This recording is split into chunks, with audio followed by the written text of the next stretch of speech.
Bienvenidos una vez más a este su espacio Análisis Bíblico, comprometidos con la verdad de su palabra, por supuesto. En este breve tiempo vamos a reflexionar sobre tres conceptos fundamentales en la comprensión de la palabra de Dios, que es el amor, la obediencia y la verdad.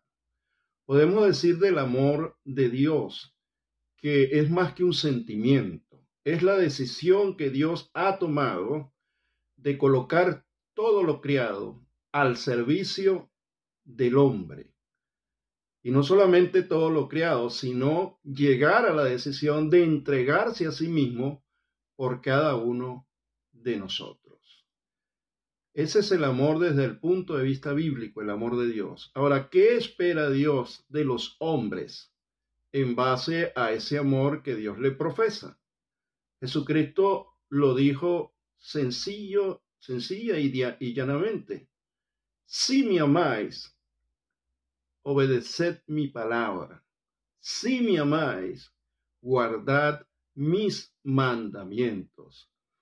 Es decir, Jesucristo Dios espera que en correspondencia a ese amor que Dios nos da, nosotros tengamos obediencia a su palabra. ¿Y qué es la obediencia? La obediencia es oír atentamente o escuchar atentamente la voz de una autoridad superior.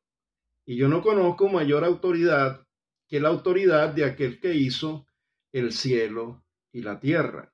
De manera que obedecer es escuchar atentamente la voz de Dios para poner en práctica en nuestra vida diaria los conceptos, los consejos de su palabra. Y la verdad, esa fue la pregunta que le hizo Poncio Pilatos a Jesucristo en el momento que le estaba juzgando, aquel juicio ilegal que se le hizo. Le preguntó a Jesucristo, ¿qué es la verdad?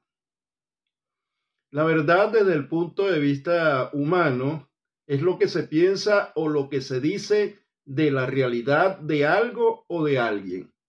Desde el punto humano, esa es la conceptualización. Me explico. Decir que el mar es salado, que el océano es salado, es una verdad porque realmente esa es su realidad, es salado.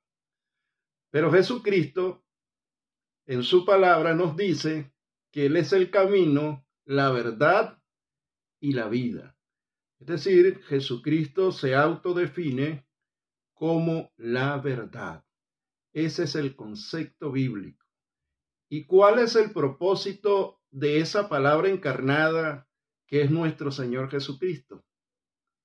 El de darnos vida. Por eso se define como la verdad, el camino correcto para darnos vida. Y no una vida, como ya lo he dicho anteriormente, efímera por algunos años, sino una vida eterna.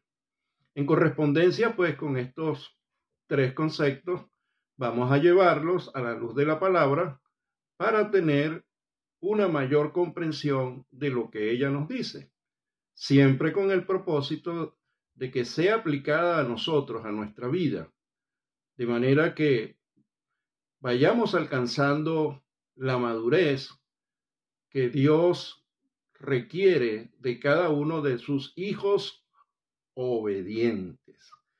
Vamos a leer en el Evangelio de Juan, en su versículo 9 en adelante, con la bendición del Padre, del Hijo y del Espíritu Santo. Amén. Aquella luz verdadera que alumbra a todo hombre venía a este mundo. En el mundo estaba, y el mundo por él fue hecho. Pero el mundo no le conoció. A lo suyo vino, y los suyos no le recibieron. Mas a todos los que le recibieron, a los que creen en su nombre, le dio potestad de ser hechos hijos de Dios, los cuales no son engendrados de sangre, ni de voluntad de carne, ni de voluntad de varón, sino de Dios. Y aquel Verbo fue hecho carne, y habitó entre nosotros, y vimos su gloria, gloria como la del unigénito del Padre, lleno de gracia y de verdad.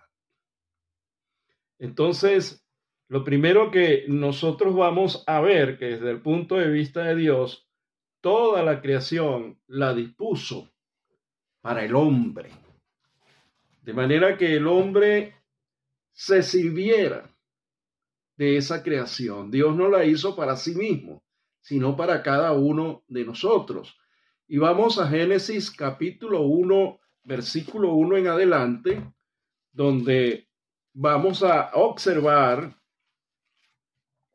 justamente la aplicación de este concepto. El amor de Dios es más que un sentimiento, no es sino la voluntad absoluta de Dios de colocar toda su creación al servicio del hombre. En el principio creó Dios los cielos y la tierra. Ya en este principio de los principios observamos la creación del tiempo, el tiempo cronológico que transcurre para toda la creación y para nosotros. El propósito de crear el tiempo es que el tiempo tiene un comienzo y tiene el fin. Y nosotros debemos buscar a Dios antes que el tiempo se nos termine. Buscar a Dios mientras puede ser hallado. En el principio creó Dios los cielos y la tierra. Y la tierra estaba desordenada y vacía. Aparece allí la expresión que la tierra estaba en el caos, estaba desordenada. Y Dios es un Dios de orden. La Biblia lo afirma en todos sus capítulos y versículos. Toda la Biblia se afirma que Dios es un Dios de orden. Por lo tanto, en su creación no debía existir el desorden. Y comenzó Dios a organizar las cosas. Y es lo que nosotros vemos a través de su palabra. Crió la lumbrera de los cielos, colocó el sol, la luna, cada cosa en el lugar que bien le corresponde. Algo curioso es que antes de crear el sol, el Señor creó la luz, porque Él es luz. Y los que le obedecen debemos habitar en la luz de su palabra. De manera que, qué maravilloso. Y la tierra estaba desordenada, estaba en el caos, pero el Dios de orden comenzó a organizarla. Y luego dice que la tierra estaba vacía. Y el Dios de orden comenzó a llenarla. E hizo los animales, las plantas, separó el agua de la parte seca que la llamó tierra, de manera que Dios organizó toda su creación para que el hombre pudiera habitarla. Y yo veo aquí la expresión de amor de parte de Dios. Es como cuando nos casamos y compramos una casa y comenzamos a organizarla y a llenarla. El juego de cuarto, la cocina, la nevera, todas aquellas cosas. Ahora, ¿qué es lo que nosotros estamos diciendo en correspondencia con todo lo que estamos haciendo? Que a los seres que están allí en esa casa les amamos. Y porque les amamos, les proveemos todo lo suficiente y necesario para que la vida en comunión, estando de acuerdo los unos con los otros, sea una vida placentera. Y esto es lo que Dios hizo al principio. Crió los cielos y la tierra, los organizó, los llenó con un solo propósito: de que el hombre apreciara, amara en obediencia lo que Dios estaba haciendo por él y para él. Y vemos en el capítulo 1 de Génesis, versículo 27, y creó Dios al hombre a su imagen, a imagen de Dios lo crió, varón y hembra, lo creó. Y vemos ese proceso explicado muy sencillamente. Muy sencillamente, dice en el versículo 7 del mismo capítulo, del capítulo 2, dice: entonces Jehová Dios formó al hombre del polvo de la tierra y sopló en su nariz aliento de vida, y fue el hombre un ser viviente. Aparece la expresión allí cuando Dios decide formar el hombre en plural. Hagamos al hombre. Ese plural es porque ahí actúa la plenitud de la deidad, el Padre, el Hijo y el Espíritu Santo. Por eso aparece en plural. Algunos han querido explicar que aparece en plural porque están los ángeles allí. Pues los ángeles son criaturas, seres creados, y no tienen el poder de crear. Crear es sacar de donde no hay. Eso solamente lo puede hacer el Padre, el Hijo y el Espíritu Santo. Ningún ángel puede hacerlo. De manera que en ese inmenso amor de Dios, es Dios quien se acerca al hombre. Yo recuerdo en una oportunidad estaba dando esta clase y el pastor me dijo: pero yo no creo que Dios haya hecho un muñeco de tierra. Y por lo tanto, bueno, eso es algo alegórico, algo figurado. Y yo le dije: no, hermano, porque si la palabra de Dios nos nombra aquí una parte anatómica del cuerpo, dice: y sopló en su nariz. Es decir, si nosotros hiciéramos una experticia policial, andamos buscando un cuerpo, o en este caso una investigación forense, y conseguimos solamente la nariz, indudablemente que esa es la certeza y la convicción de que ahí estuvo un cuerpo, aunque solamente hayamos conseguido una sola parte anatómica de ese cuerpo, como es la nariz. Entonces Jehová Dios formó al hombre del polvo de la tierra y sopló en su nariz aliento de vida, y fue el hombre un ser viviente. Y esto es literal, esto no es alegórico ni anecdótico. Cuando usted va al médico y el médico le manda al bioanalista que le tomen una muestra de sangre, o el bioanalista viene a usted porque tiene un estado de deshidratación, el médico dice: mira, hazme el favor y mídele los electrolitos y los minerales a esta persona. Y entonces el médico lee allí en el resultado: potasio 3.5 milequivalentes por litro, sodio 145 milequivalentes por litro, calcio de 8 a 10 miligramos por ciento. Ahora bien, cuando nosotros agarramos una porción de tierra de cualquier parte, hasta el patio de su casa, como hablamos nosotros allá, de cualquier terreno, usted analiza y va a conseguir sodio, potasio, calcio, zinc, magnesio, en una proporción semejante a la que está en el cuerpo humano. ¿Es esto una casualidad? ¿O es la respuesta de aquellos que piden la prueba de que el hombre fue tomado de la tierra? Por eso el nombre de Adán no fue colocado allí por azar. Adán quiere decir tierra o tierra fértil. También quiere decir arcilla, porque de la tierra fue tomado, afirma la Biblia.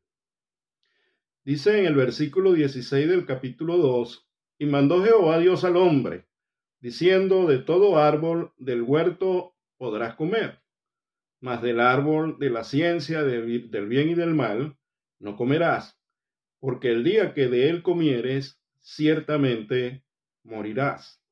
Y ahí está un mandamiento para ser obedecido.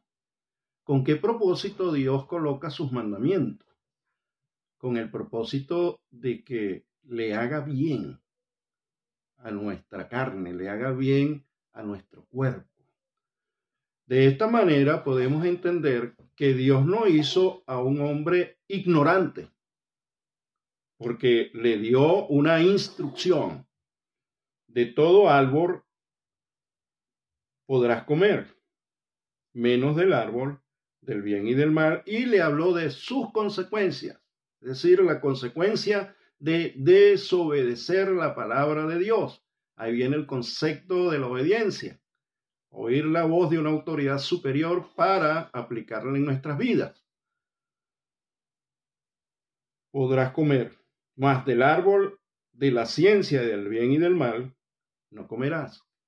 Entonces Dios hizo un hombre con salud, hizo un hombre inocente. La inocencia no quiere decir que aceptaba todo lo que se le dijese. Eso no es inocencia. La inocencia aquí se refiere a que no había pecado. Un hombre sin pecado, no ignorante, sino instruido, pero lo hizo libre. Y la libertad es la capacidad moral que todos nosotros tenemos, regidos por la conciencia, de hacer el bien o hacer el mal, de obedecer lo que realmente Dios nos dice o de desobedecerlo.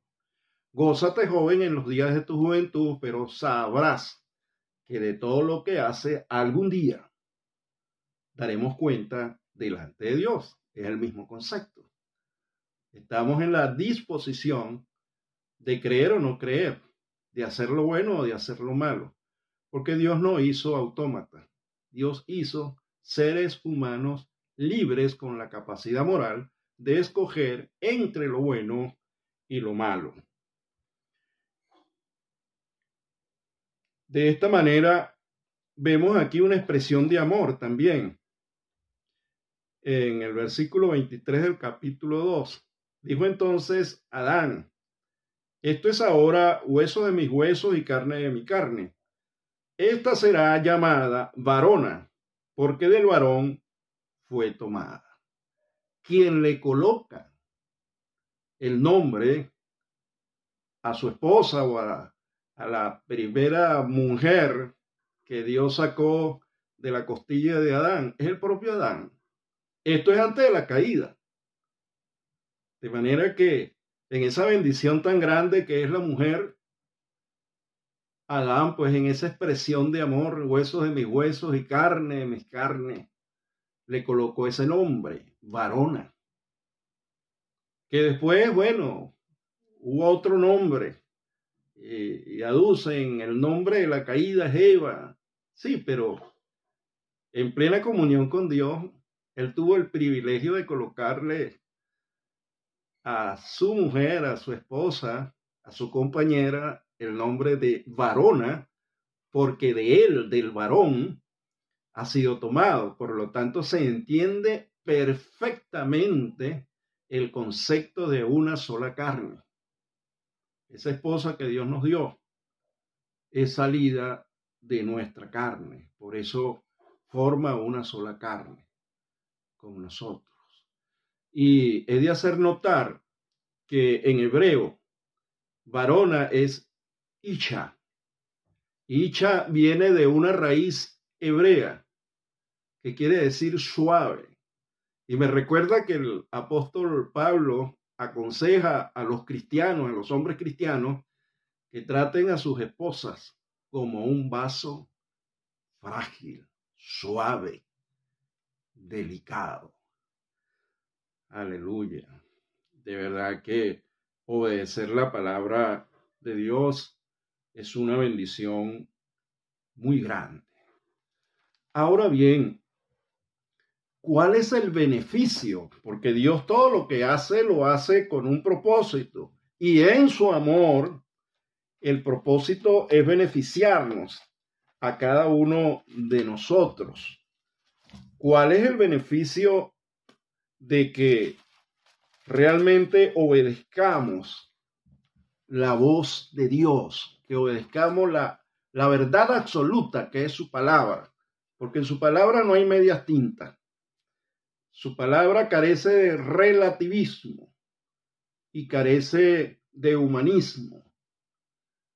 Es decir, el relativismo, yo lo he dicho en otros videos, se demuestra en esas expresiones. Bueno, esa es verdad para usted, pero desde mi punto de vista eso no es verdad. No, la Biblia es una verdad absoluta. Y el humanismo es crear que el hombre es quien tiene la razón por encima de Dios. No, señor. Dios siempre tiene la razón y el control de todo.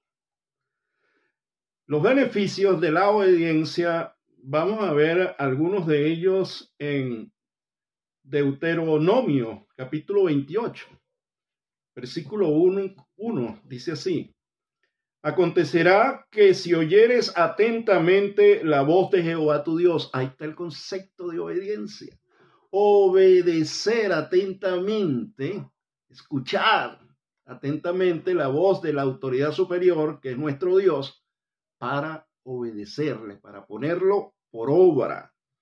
Acontecerá que si oyeres atentamente la voz de Jehová tu Dios, para guardar y poner por obra todos sus mandamientos que yo te prescribo hoy, también Jehová tu Dios te exaltará sobre todas las naciones de la tierra. Esto se lo está diciendo a Israel, que son los oyentes o los destinatarios originales del Antiguo Testamento. Pero como es un principio bíblico, y un principio bíblico es una verdad que es superior al tiempo, al espacio, a las tradiciones, a la cultura, y está por encima de la iglesia. Es un principio, eso es un principio. Dios lo conceptualiza como el cielo y la tierra pasarán, pero mis palabras o mi palabra no pasará. Y entonces, esto es lo que nos está diciendo. Dios te exaltará sobre todas las naciones de la tierra. Y el hecho de que Israel no haya desaparecido con todos los ataques que el maligno ha hecho sobre ellos. Y por ahí hay gente que no cree que el maligno obra, pero la Biblia nos dice que no ignoréis las maquinaciones del diablo. No podemos ser ignorantes acerca de eso. Y desde el principio de los tiempos, el Señor ha resguardado a Israel y la seguirá guardando, según lo creemos por las profecías bíblicas, porque el solo hecho de que Israel exista es un milagro de Dios. Dice el versículo 2, y vendrán sobre ti todas estas bendiciones y te alcanzarán si oyeres la voz de Jehová tu Dios. Ahí está, si lo obedecieres, ahí está la expresión, si oyeres la voz de Jehová tu Dios. Y hay personas que creen que guardar el mandamiento, es decir, hacer lo que dice la palabra de Dios, algunos lo llaman legalismo. Y otros dicen, bueno, no estamos bajo la ley, sino en la gracia, por lo tanto la ley no tiene ningún propósito ya en nosotros. No, señor. La ley o los mandamientos, y lo dijo el apóstol Pablo, a la verdad la ley es buena. ¿Por qué? Porque nos señala lo que es malo. Nos señala lo que es el pecado. Nos señala lo que no debemos hacer. Y nos señala sus consecuencias. En Cristo Jesús cumplimos la ley. ¿Por qué? Porque el Espíritu Santo nos guía a toda verdad. Y poder vivir en la verdad de su palabra, en eso hemos cumplido la ley, cuyo propósito es resguardarnos del mal y de las consecuencias del mal. Dice el versículo 3, bendito serás tú en la ciudad y bendito tú en el campo. Bendito el fruto de tu vientre. Y ahí quiero detenerme, porque el fruto del vientre de la mujer y el fruto del hombre son los hijos. Y a veces cuando como cristianos vemos que nuestros hijos están descarriados, es decir, no están viviendo la fe de la palabra de Dios, nos preocupamos. Y es bueno que nos preocupemos y que los criemos en amonestación y corrección del Señor.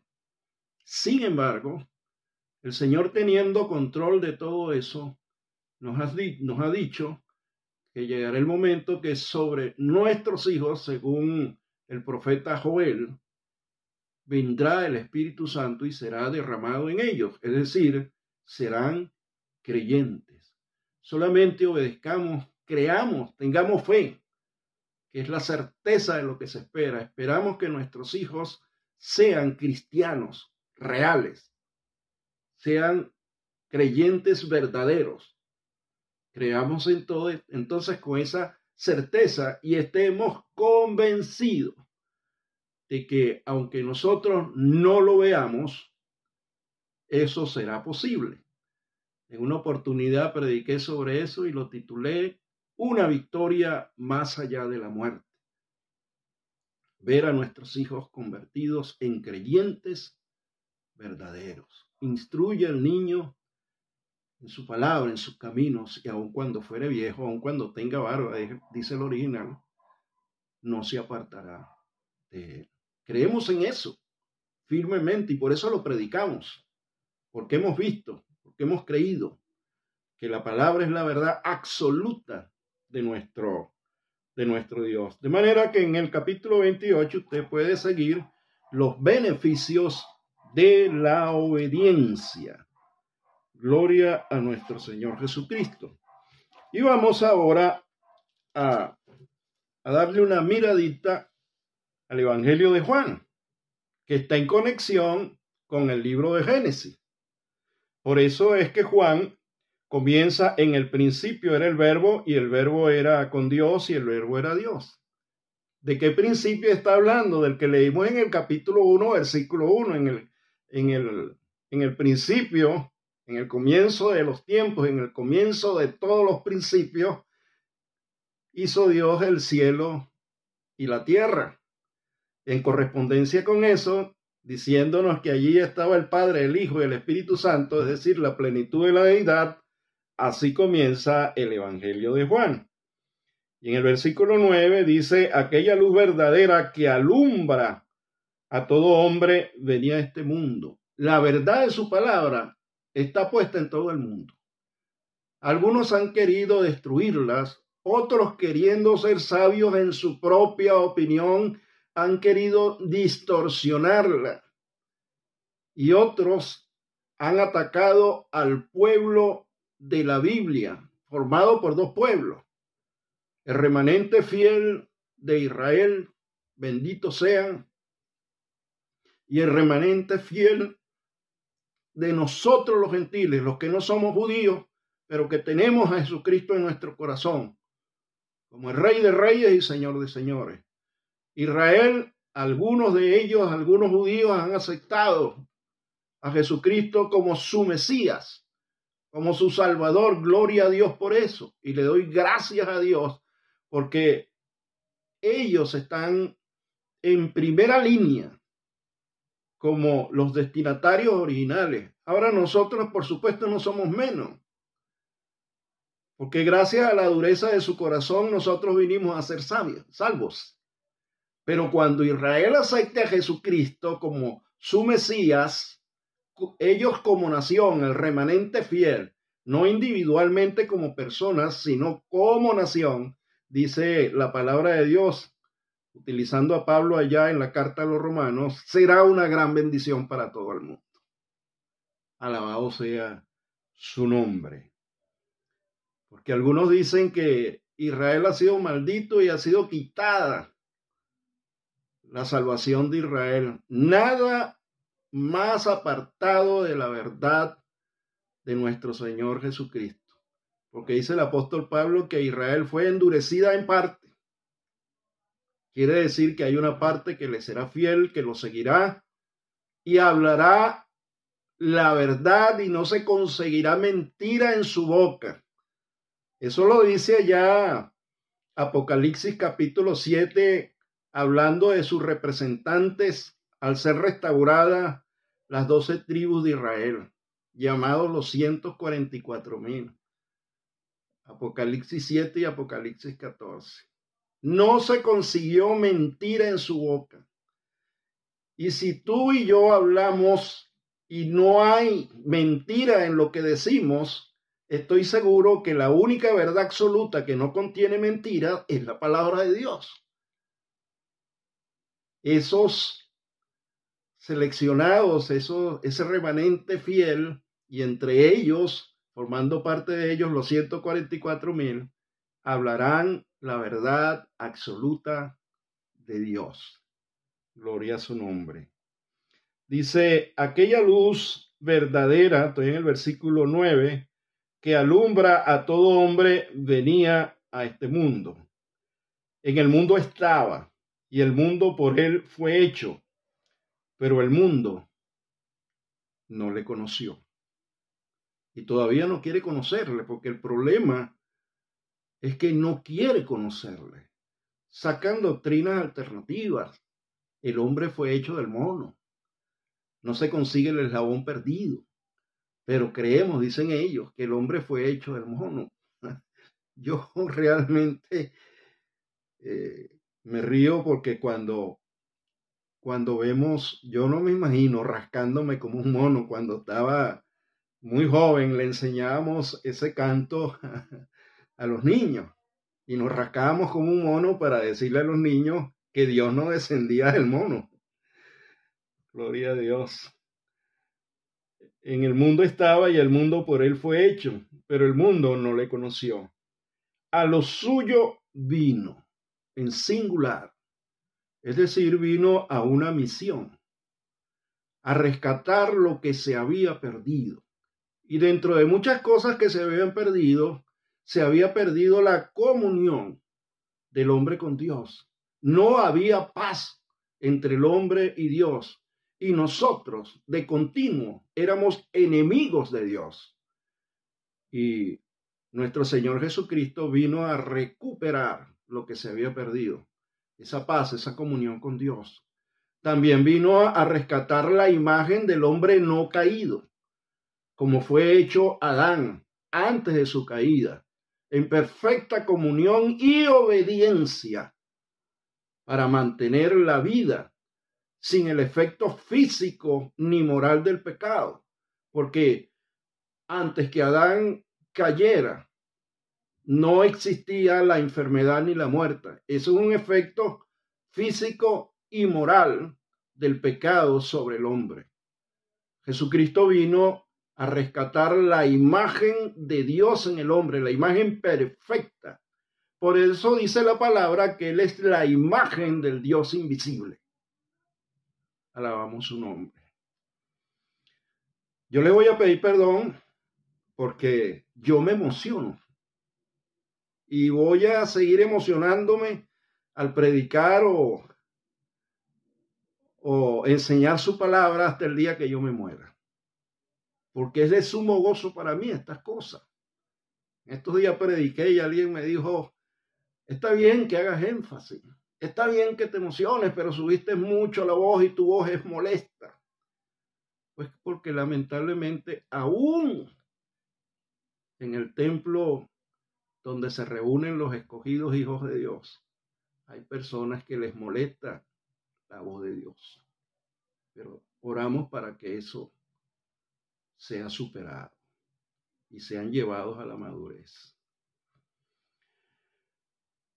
A lo suyo vino y los suyos, ahora en plural, hablando del pueblo de Israel, y los suyos no le recibieron, mas a todos los que los recibieron, y ahí estamos tú y yo que no somos israelitas.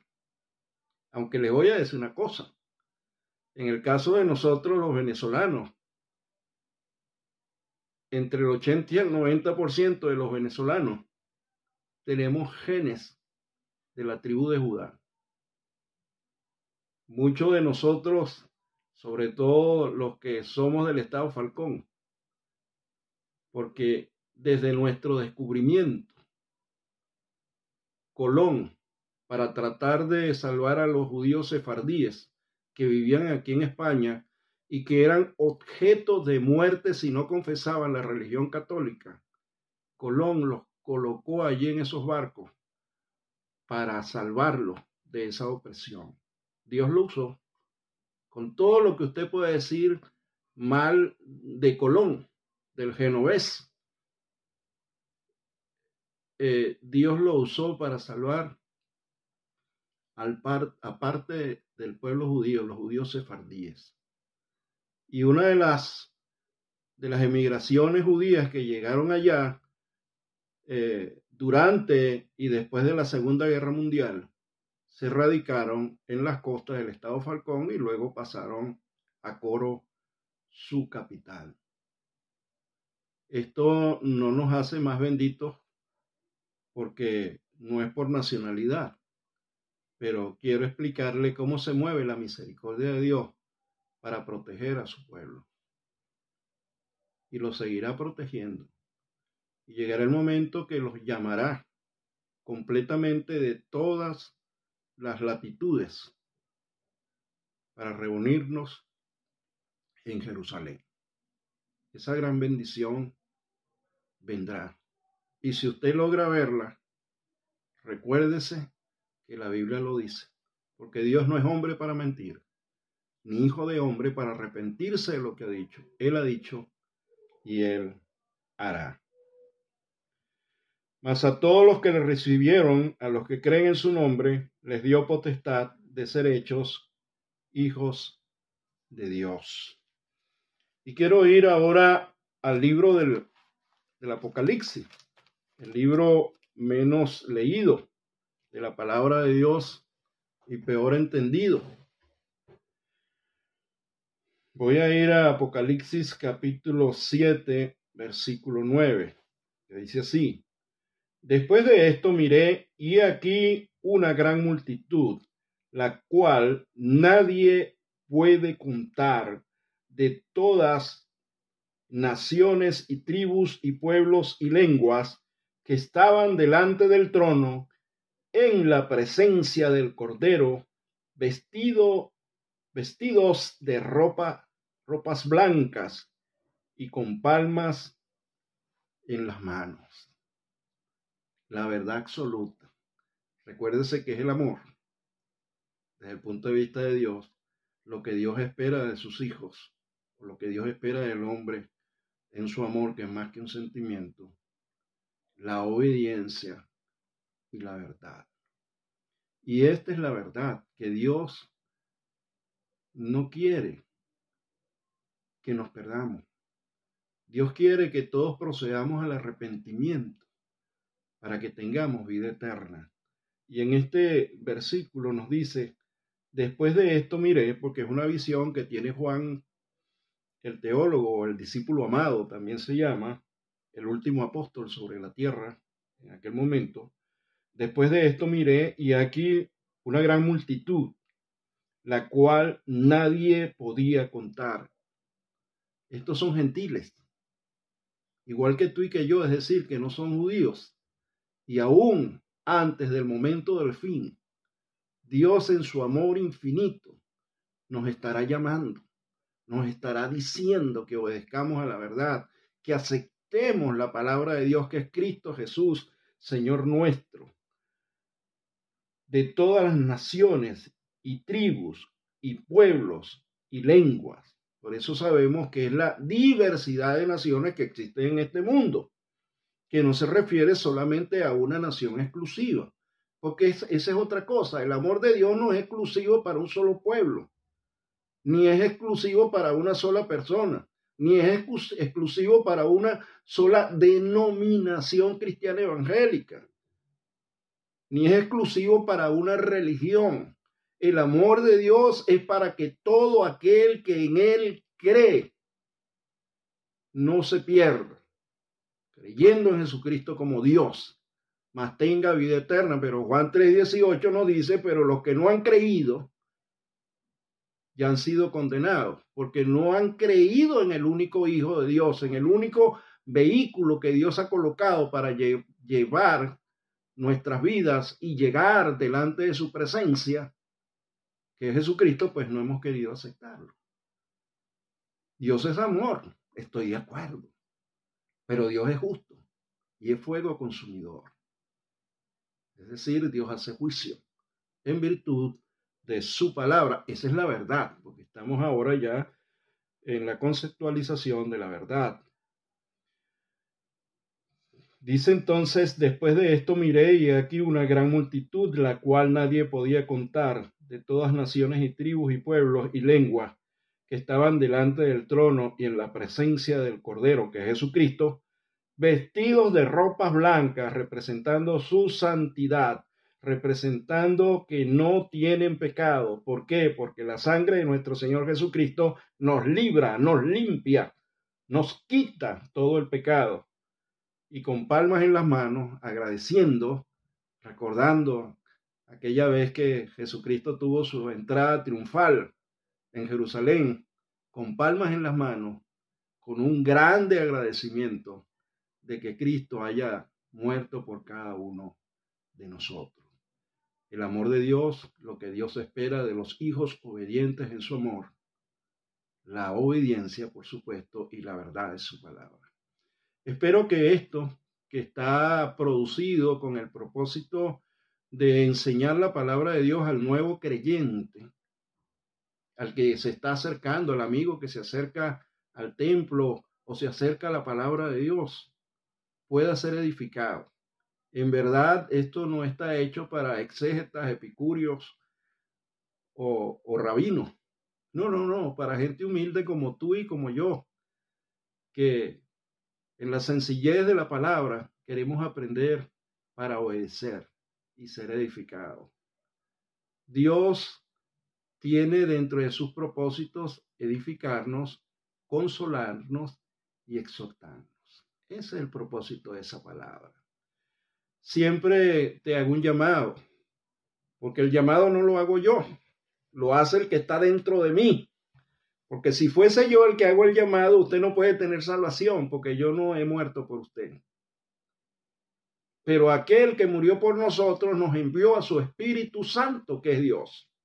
Y cuando el llamado se hace al arrepentimiento genuino para con Dios y fe en Jesucristo, es que si no has conocido a Jesucristo, dile con palabras sencillas, entra a mi corazón, porque de él mana la vida y tú eres la vida.